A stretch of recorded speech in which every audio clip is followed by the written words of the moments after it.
Attention contractors!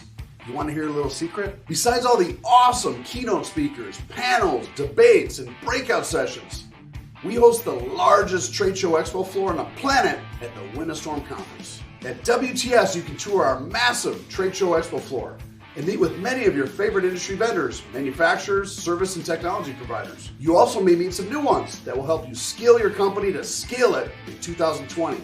They're all coming! Meet with your favorite building suppliers like ABC, Beacon, SRS, USLBM, and many more. Or how about some of your favorite manufacturers? GAF, Tamco, Owens Corning, Malarkey, IKO, Certainty, Tilcor, Duralast, Decra, and many more of your favorite manufacturers. Or check out some of our many technology and service providers like Hilltrace, Acculinks, Xactimate, and many more. What's up, Derik? Booyah, baby.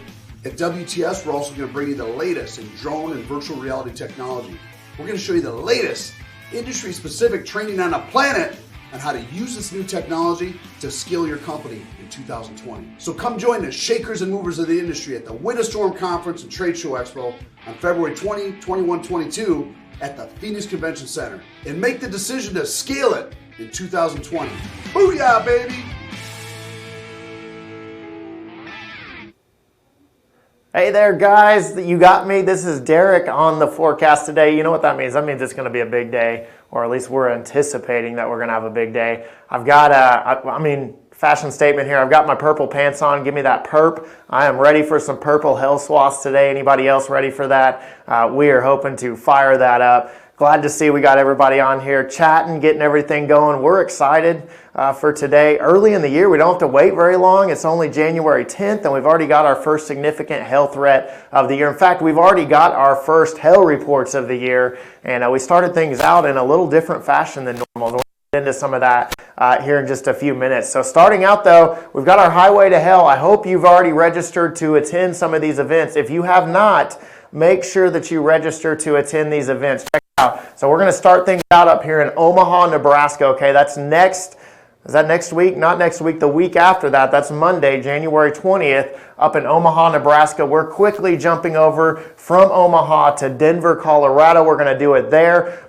Denver, Colorado sold out last year. We had almost 300 people register to attend. So make sure that you get your tickets. And both of them, Omaha, I think, is getting close to selling out already as well. So if you haven't registered, I've asked John to go ahead and post a link to the video where you can register. These are free to attend, and we have a bunch of great speakers that are actually coming out to speak at each one of these events. So find the city that's closest to you, make sure to register and come out. We're going to be talking about a lot of things when it comes to the forecast this year. I know in Omaha we're going to be talking about how some of the rivers and some of the things around Omaha, do they affect the hail in Omaha? Do they affect your chances of hail on a typical basis? So we're going to talk about that. We're going to talk about how the mountains affect the hail in Denver. Same thing in Atlanta, believe it or not. We're going to talk about some mountain effects on hail and tornadoes in Atlanta. Lots of cool stuff to talk about. And then most importantly, how much hail are we going to see in 2020? Now, we've gotten the forecast right 3 of the last 4 years, guys. 3 of the last 4 years, the forecast was right. You say your weatherman has to be 50% right. I say Hilltrace has to be 75% right. We're going to try to up that number again this year as we go for 4 out of 5 years getting the hail forecast right across the United States. So there's our list of cities, and that's what we've got going on. Now let's take a look at our last state recap. I think it's fitting. We're going to talk about Texas. It's going to hail in Texas today, so we're going to be adding to the 2020 stats when it comes to Texas as we go through the afternoon. So let's bounce over. Let's take a look at what has happened in past years. Check this out. This is some pretty serious stuff. I don't know if anybody knows that last year was a record year in Texas for hail. So we had 1,252 reports of hail in Texas in 2019, following 699 reports in the previous year. So Dallas had a pretty active year in 18, but overall for the state, it was actually a much lower down type of season in 2018. But we bounced back in 2019. That's why we call it the law of averages. 2017, really close to average or slightly above average. 2016, a lot of reports. And there it is, the 20-year record, 1,252 reports of hail in Texas last year, and that is an all-time record for the state of Texas when it comes to the amount of hail. Now, was it good hail? Well, it wasn't too bad, really. So if we take a look, we had 41 star maps. We give those away for free for those of you that don't know. So we gave away 40 maps in the state of Texas, 34 2-star maps. We got 14 3-star maps, one 4-star map. These numbers get flipped around in my head here. And then we've got 4 5-star maps. So the ones that matter the most, we're talking about 5 of them. All right, one of those in Dallas being one of the most significant storms of the year. And your mediocre storms, we kind of put those kind of middle of the line. Sometimes they do damage, sometimes they don't. We got 14 of those, so those are obviously worth looking at and working. And really all of these are worth looking at and working, whether it's just a new data loss, possibly new damage, or a combination of these storms causing damage. There's lots of ways that even these 1-star maps, I've seen guys make some $1 million sales off of a 1-star map, believe it or not. And if you don't know how, reach out to us. We'll let you know what they're doing. But anyway, taking a look here, the big map of the year was 3/24/2019, and that was the first 5-star map of 2019 as well. Impacted over 200,000 homes with quarter-size hail, not with damaging hail, but quarter-size hail. 200,000 homes impacted, and our max hail size was 3-inch on that. Here's a look at some of the photos that came in from that hailstorm. We're talking high volumes of hail. I actually went out a couple days after this hailstorm just to kind of survey some of the damage. There were still piles of hail on the ground several days after this hail event was over with. Big time hail event across parts of Texas. So recap though, we talked about it when in my intro here, I talked about the record, right? The first hail report of 2020 comes in. Oklahoma gets bragging rights this year. They're the first state to record hail, and the report came in at golf ball size hail. The first report of 2020 is going to be golf ball size hail. So it got me thinking, is that normal? Do we typically get golf ball size hail as the first hail report? And no, we don't. So this is the first time 1.75-inch or larger hail occurred in Oklahoma as the first report of the year in Oklahoma. So it's never happened in Oklahoma before. Every time a hail report has come in, it's always been smaller than golf ball size hail. It's also the last time that we've had a hail report that was the first report of golf ball or larger was in Louisiana, and it was in 2010. And it wasn't just 1.75-inch hail. It was actually a 3-inch hail report. The very first report of the year 2010 was a 3-inch hail report. And if you actually go back in time, I'm going to go back to this graphic. If you go back 2 more years to 2008, Louisiana also reported a golf ball size hailstone, and that was the first report in 2008. So it can happen. The first hail report of the year can be large hail, and some of those years pretty significant. 2008 and 2010 were big time hail seasons, both of those reporting larger than golf ball size or golf ball size hail as the first report of the year. So what does that mean for the forecast this year? Does it mean anything? Bet you know what I'm going to tell you next. Go to the forecast event and register for that bad boy. We're going to tell you what we think about that. So, moderate risk in January. We're talking more records, right? This doesn't happen very often either. We've got a significant risk for high wind, tornadoes, and hail today. This is only the 4th time since 2000 when SBC started publicly putting out their outlooks that the moderate risk, that a day 2 moderate risk was issued. So yesterday they issued a moderate risk, and that's only the 4th time in the month of January that that's ever happened. So what did the other dates look like, and what dates were they? All right, so we're looking at January 2nd, 2006, January 13th, 2006. That's kind of interesting, right? 2 times in 2006, and then January 29th, 2013. Now, did these days pan out? Well, let's take a look at that.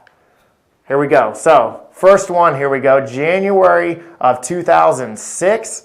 This is what it looked like. Look, we actually had quite a bit of hail. 107 hail reports, 4 of them significant. We had 18 tornadoes, which is, I don't know if that's a moderate risk tornado-wise, but we're pretty close to a moderate risk verifying for hail, especially across parts of Georgia. Quite a bit of hail in Georgia. In 2006 on that day, we had almost 200 reports of severe weather. Our second moderate risk that came out, not so much. This one was definitely on the lower end of the scale, and you can see here just a few, 69 total reports. We did have 16 tornadoes, but fairly low-end severe weather day. And then our third moderate risk, this was not mainly for a hail threat, although we did have a few hail reports. We had 12 hail reports. Just FYI, we've already surpassed the number of hail reports today that we had on this date. So already more significant in the hail factor for today with our moderate risk. And then lots of tornadoes though, 68 tornadoes, and high wind was very prevalent. So this definitely was a moderate risk, just not for hail. High wind and tornado was the larger threat on this one. So let's take a look at today. Let's get into the forecast. Let's take a look at it. Cape, the convective available potential energy. How much energy is in the atmosphere? That's what's going to get us our big hail. Very, very rare. Notice the yellow that fires up here in North Texas all the way down the I-35 corridor. We're seeing this kind of loop through here, but watch as it comes back around. Look at the yellow as it fires up right here in North Texas, basically the I-35 corridor. Very, very unusual. This is more common for late March and early April to see this type of instability set up across the atmosphere. So the next thing that we want to look at is there cold air? Does the air go from warm to cold as we go above our head, especially in the mixing layer where we can kind of get some better lift and some better freezing that we need, right? In that 0 or in that 10,000 to 20,000 foot range where hail tends to grow. What does our temperature profile look like? Well, that's what we see right here. Notice all the reds right here across Texas. Look how they accelerate. Storms fire and then it goes away. But when we start storms off, we have lots of red, which means really, really good lapse rates for hail. So as storms fire, our lapse rates are going to be very favorable for hail across the U.S. We've got the major storm system come out. It's actually going to pivot into a negative tilt, which is going to make the tornadoes very, very likely across. That's why we have the moderate risk for tornadoes. But look at it as it comes out right here, bowls out. It's already doing so. We've already got storms firing. Now that's just going to continue as we go through the afternoon hours.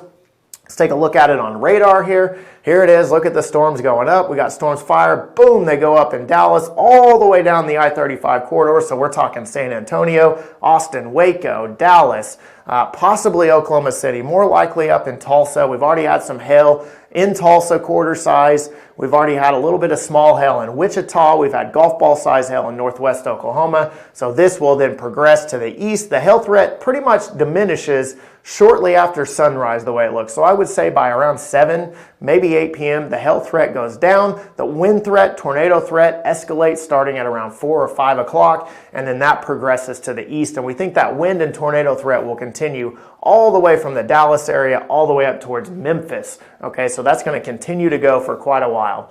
Here's a look at our forecast now. What does it all mean? Here's the hail forecast. So again, now until 2 a.m. Again, most of the hail though, during the daylight hours, as the sun sets, instability will limit and our storms will form into a line and we'll see the hail threat really diminish. But until then, we could have 3-inch hail if these storms stay isolated long enough. 3-inch hail does look likely from basically the Red River all the way down to around San Antonio. We're talking chances 35% in Dallas, Austin, and San Antonio. Tulsa, we could see some large hail. We could see hail up to the size of golf balls up in Tulsa, and chances around 25% there. And then again, as these storms push off to the east, chances drastically diminish. Okay, so really, really coming down on the hail sizes. Now wind, what do we expect for wind? Here's what we're looking at for wind. We've got, again, pretty high chances, especially from Dallas up to the north and east, so Shreveport, Dallas, Little Rock, Memphis. We think high chances for some pretty significant winds. Most likely winds in the 60 to 75 mile per hour range, but I would not be shocked to see some wind gusts well over 80 miles per hour today, and so that will be some pretty significant wind. Joe Blankenship asked, Joplin, Missouri, I think, yes, there is a chance for, probably a little better chance for hail than wind in Joplin. You're going to be kind of on the cold side of this storm. The hail won't be significantly large, but I could see some $quarter to $half up in the Joplin area, so we'll keep an eye on that for sure, and hopefully we can get some storms up that way. And there could be some 60-mile-an-hour winds, but I think the wind threat's a little bit lower up across that region. So let's take a look. Individual forecasts. We're going to start things off with the big one. Dallas, Texas, expected timing 3 to 8 p.m. And here's a look at it. Again, up to 3-inch in diameter hail across Dallas. We've got chances up around 35%. And then the chance of a 3-star map, I might even say this is a little low. I wouldn't be shocked to see chances up around 40 to 45% in the Dallas area for a 3-star map or better. Big city, doesn't take a lot of hail to get us to a 3-star map.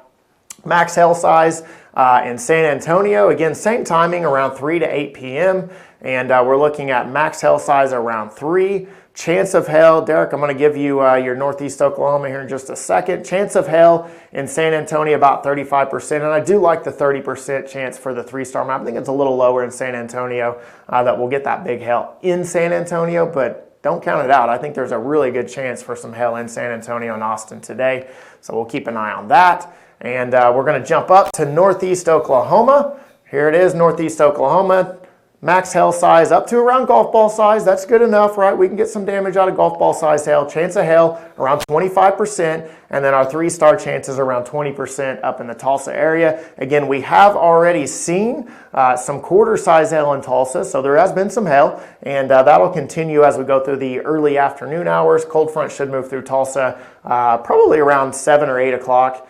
Maybe 6 o'clock, somewhere right in there. And we'll see temperatures drop, a little bit of hail possibly right behind the cold front, and then we should see things transition more into a winter type event for Tulsa as we get into next year. That's right, let's go golfing. I'm down, definitely down for that for sure. So let's take a look at tomorrow, because we still got a threat tomorrow. We've got an enhanced. They haven't gone to moderate risk for tomorrow, so we're not going to get date or our 5th time. It looks like they're going to hold on enhanced, and I agree with that. I definitely agree with that forecast, but we do have potentially some significant severe weather. I think this will be mainly more of a wind event as we go through tomorrow. So the storms are going to be fairly linear. I think we'll see some smaller tornadoes and some chances of at least a high number of wind reports. And I think even the wind speeds may come down a little bit tomorrow. Now, if these storms break up and we get some more isolated storms, then we could see some hail. We could see some bigger tornadoes and some stronger winds. So that'll be the key tomorrow, is do these storms break up and break into a line? But you can see here on radar, estimated radar for tomorrow, you can kind of see as the storms move across Mississippi and Alabama when we have the better forcing, we don't get a whole lot of activity. We do see potentially some storms maybe going up out ahead of the line in Mississippi and Alabama. If that happens, we'll have to watch this carefully. But then everything weakens as it moves into Georgia and South Carolina. So expect nothing too significant across those parts of the country. So that's the forecast for today. If you guys have any questions, feel free to throw them in the comments. We should have a link to register for our forecast event in the comments. Make sure to register. We're going to let you know what's going to happen again in 2020 hail season. Remember, we're 3 out of 4. We're going for 4 out of 5. 4 out of the last 5 years that we've correctly forecasted the hail in the United States. We're going to go do it again. That's just what we do. We do it right around here. So be sure to follow us. If you want to get updated when we go live, make sure to click on this follow button and see us first. That'll make sure that everything that we do comes up on your news feed when you want to see it, as opposed to when Facebook wants to show it to you. And as always, we've got our new website. If you don't know how to use it, we've been talking about this now for over a year, but if you don't know how to use it, give us a call. We're here to help you out. That's what we do. So again, here's our phone number, 855-334-4245. And then we've got info@hailtrace.com is a great place to email us if you have any questions. Hit us up on Instagram @hailtrace. You got pictures of hail storms? We love seeing those. Shoot us over on Instagram. We'd love to see those. Tag us and let us know there. Also on Facebook and Twitter, we're all over this place. And then, of course, we've got our website, hailtrace.com, and make sure to reach out to us there.